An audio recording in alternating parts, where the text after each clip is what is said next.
Hey everybody. So this is going to be another one of those busy work videos, busy work updates. I got a lot going on, so I don't want to give this video a particular, catchy title. That's a damn lie and you know it!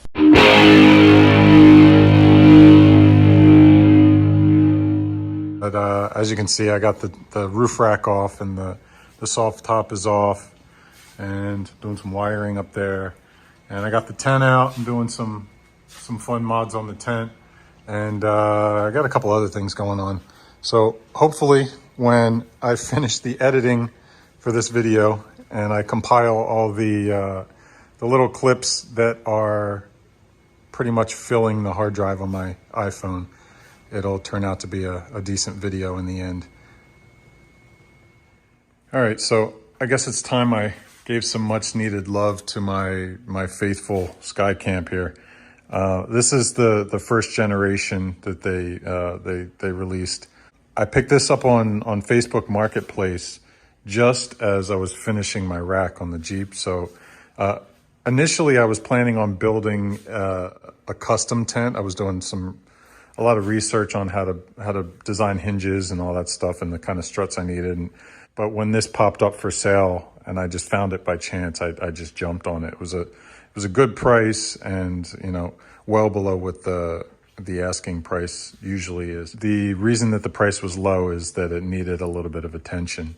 So just by looking at it from the outside, it looks solid. It's it's got some signs of wear. It's little streaks here, little stuff like that, little imperfections. But that's fine for me, because half the time I'm bombing through the forest and there's bamboo trees running along the side of it. So I got no problem with that at all.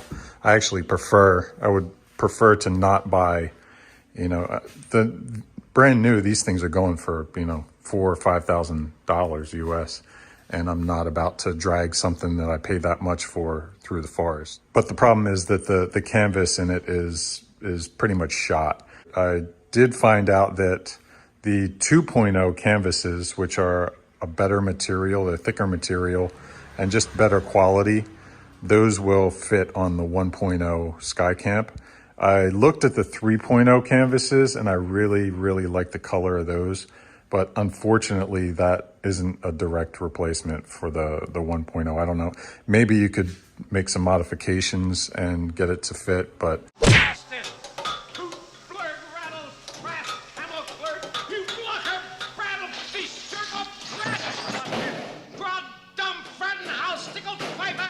so when I tell you the canvas in this is pretty bad, I'm not exaggerating.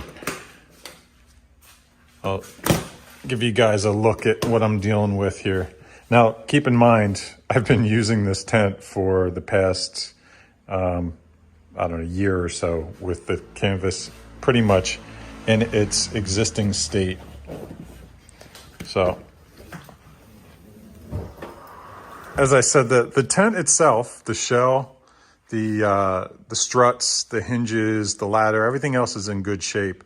It's just the canvas and the rain fly. In fact, I'll show you what the rain fly looks like right now. Let me clear space here. This is hilarious. So this is what years and years of being baked under the hot Taiwan sun will do to a rainfly skylight. This thing is literally just falling apart. I've ordered a new canvas for this. I tried to get one through iCamper Taiwan, and they wanted an arm and a leg. They claim it's, because of import taxes and shipping difficulties and stuff, but I wasn't willing to pay what they were looking for. It was nearly the price that I paid for the entire tent.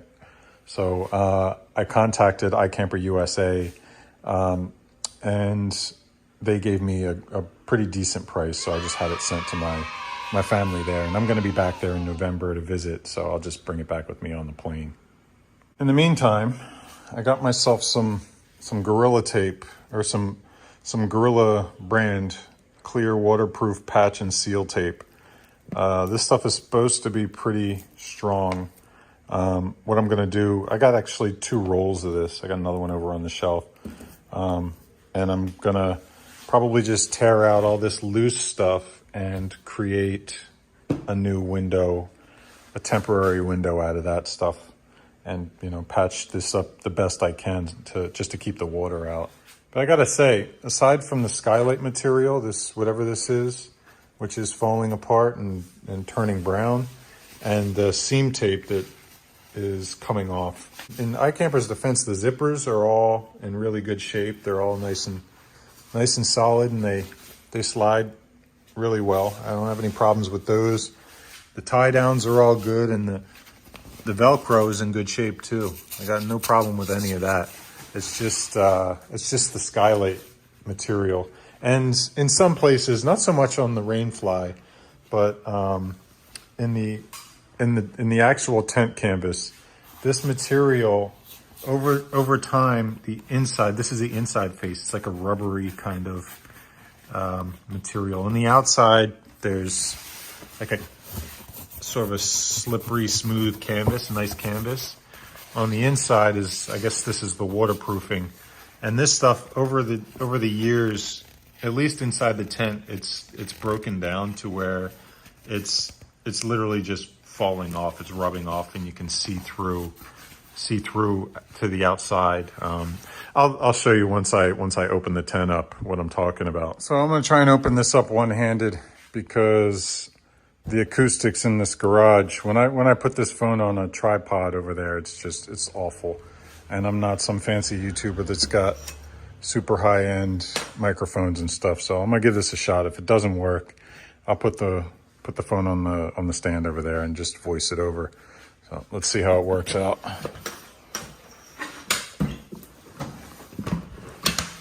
There we go. Yeah, I think I'm gonna need an extra thumb for these ladder buttons.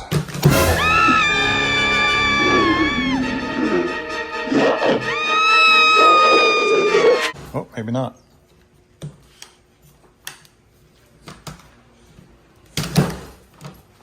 I think I got it. There we go. Lift this up onto this board. That should be about, that's about even. Nice and sturdy. So, what I was saying about the canvas, you can't see from outside. I mean, if you look at it from a distance, you can see that it's a little bit loose and floppy, and that's because, I think, because of this inner rubber material breaking down, and so the entire canvas has sort of lost its tightness. It's just sort of let go. But let me climb in here and show what's going on with the seams, which is the major problem with the canvas at this point. Just toss this up here. Okay, so we're up inside the tent now, and this is the type of stuff that I'm talking about with the seam tape. Pretty much every seam is either losing its tape or it's already fallen off, or I've had to actually cut it off because it was hanging like this. Just every single seam everywhere is just, so this stuff is, I don't even know if you can get replacement tape for this, but even if you could, I talked about this rubber material. I'm going to shut the light off in a second and show you what it looks like to be lying in the tent when the sun comes up in the morning. And that rubber material, because it's all deteriorated and it's just falling off, it's like dust, the light is able to shine through that. Now that I think about it, that rubber material might also be part of the effort to block out light, because it literally looks like a constellation in here in the morning when I wake up.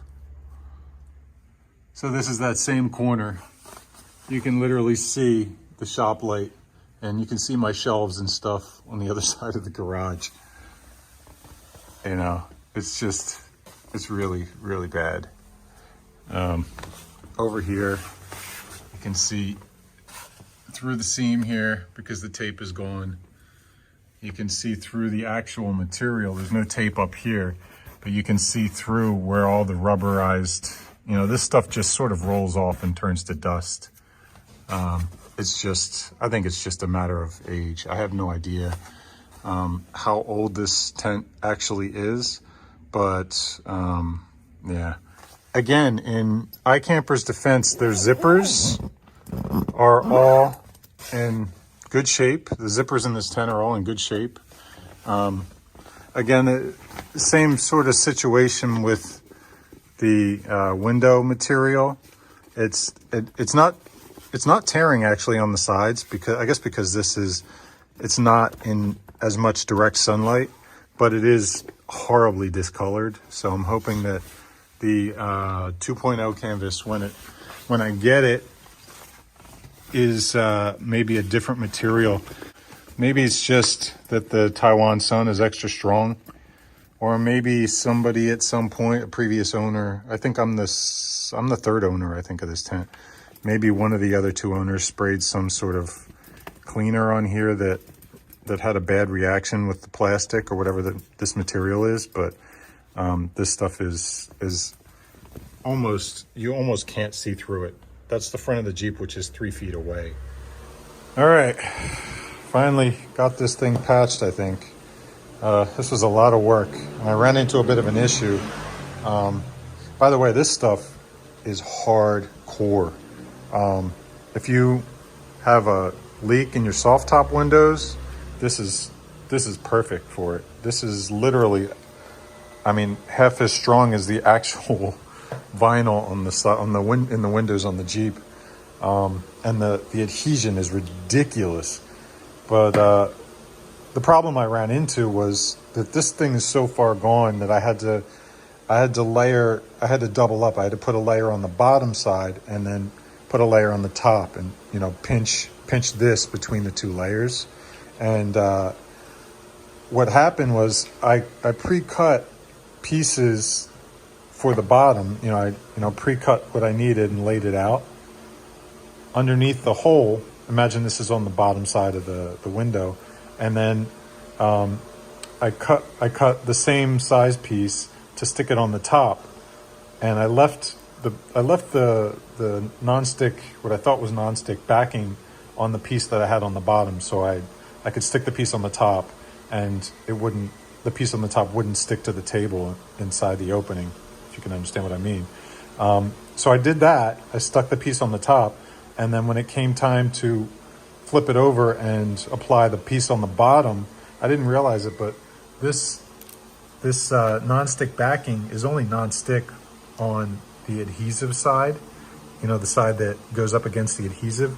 So it's the piece that I put on the top stuck like mad to the protective backing for the piece on the bottom. So I had to tear it off. And when I did that, it distorted it, stretched the layer. So you can see it's all kind of fluted and nasty looking in here, and all kinds of waves and bubbles and stuff. But it is what it is. This is only got to last me until November, when I get the new one. When I get the new skin, that comes with the rain fly and everything that just zips onto the shell. But this was a bear. But I think I got all of the patches. It's kind of ridiculous. I got 1, 2, 3, 4, 5 little satellite patches, and then I got this giant patch right here. So this thing is almost as much patch as it is window, but it's I think it's good. I think this should keep the water out. We'll see next time I go camping. There you have it. Campus is back in its natural habitat. It ain't pretty, but it should keep the water out until the new canvas comes. I'm gonna call this a win. mission accomplished. So getting back to the much needed improvements that I spoke about that I need to make to the tent before I get the new canvas. Number one on the list is lighting. Got my favorite Amazon LED rock lights. I'm going to use 2 of these. I'm going to put one. The problem is when I have the tent open, it opens to the passenger side of the Jeep, and usually all of this, if there are, if we have some sort of LED, camping lights string or something, this area here, I always end up wanting more light down here. So what I'm going to do is, and this brings me back to the reason I like to buy used stuff, because what I'm going to do is mount these on the bottom of the tent, and I would not want to drill a hole through that if this was a brand new $3,000 or $4,000 tent. But being that I got it used and abused, I got no problem with it at all. I just drilled that hole. I'm going to mount, that hole is for the wire for this, and I'm going to mount it with double-sided tape. But I'm going to mount one here and one on the other side. And what I plan on doing in the long run is wiring these into my Switch Pros system. And what I'll also do is wire a trigger wire from my Switch Pros to a movement sensor, motion sensor. So imagine a scenario where, it's 1, 2 o'clock in the morning, I'm drunk or whatever, and I come out, maybe I'm sober, who knows? I'm not always drunk when I camp. But I come out of the tent and I want to go and take a leak. The motion sensor will see me come out of the tent, and it would trigger the Switch Pros to turn the lights on.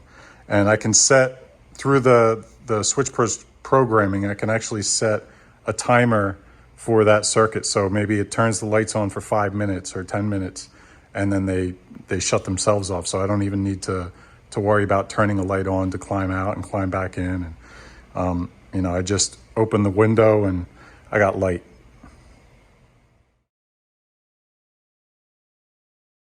So I also want to mount a couple of these lights in the interior. Up until now, we've been using this camping light here, this push button thing, but it's all right. But yeah, you see the battery's going dead now. But I've actually forgot it a couple of times, and camping in here is not fun when you're in the middle of nowhere and it's pitch black and you're looking for your toothbrush or whatever. So what I wound up having to do was use these USB powered Christmas lights that I bought to just put a smile on my daughter's face a while back. And it's not fun camping. It's cool for 5 minutes or so, and then it just starts to get really annoying. So what I'd rather have is something that is always here mounted. I'll probably mount one up there and one on the corner over here. And so what's more convenient is just popping the top and not having to worry about whether I brought my light or not. I'll always know the light's here. And so I'll hook up some sort of, actually, I'll probably wire these into my Switch Pros also. I have my Switch Pros paired up with my cell phone, and all the switches are on my cell phone, so I can just pull out my cell phone and turn the lights on and off. So I know I mentioned I was going to use my favorite rock lights for the dome light inside the tent, but when I was going through my toolbox, my electrical toolbox, I found something better that I had completely forgotten that I had. Check this out. I got these other Bluetooth powered strip LED lights. These come on a reel with double-sided tape on the back, really strong double-sided tape. And what I did instead was just stick these lights on the outer aluminum rim of the shell. I got 2 of them. They start here and they end down here where they plug into a USB power bank. All right, here we go, moment of truth. I'm gonna pretend like I haven't already tested this to make sure it works, but what are you gonna do? There's Rooftop Tent Power, RTT. Nice and bright in here. That's 2 separate light strips running off of USB power. That's my USB port down there. And the cable for that port goes out a little hatch in the back. Right now I just have the tent sitting next to the Jeep. I'm not ready to put it on the Jeep yet, but that USB port, here, let me put the dome light on. That USB port plugs into my sound pod back here. There's the jack, and I have my sight lights. Bam. So when I in the middle of the night when I need to climb down the ladder, so I need to see where I'm going, I can just hit that button right there, turn my sight lights on, and I have these set to dimmable. So if I press it and hold it down, there are 3 different settings. So I can make it nice and dim like this, or I can make it super bright like that.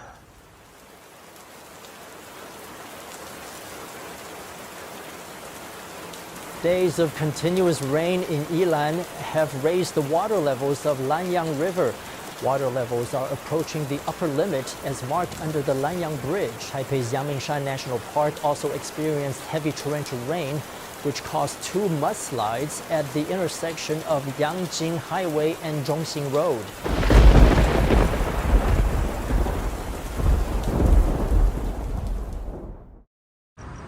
All right, this is the darkest place I could find at the moment, but beggars can't be choosers. I'm in the park at the river. It's raining, so I'm not going camping.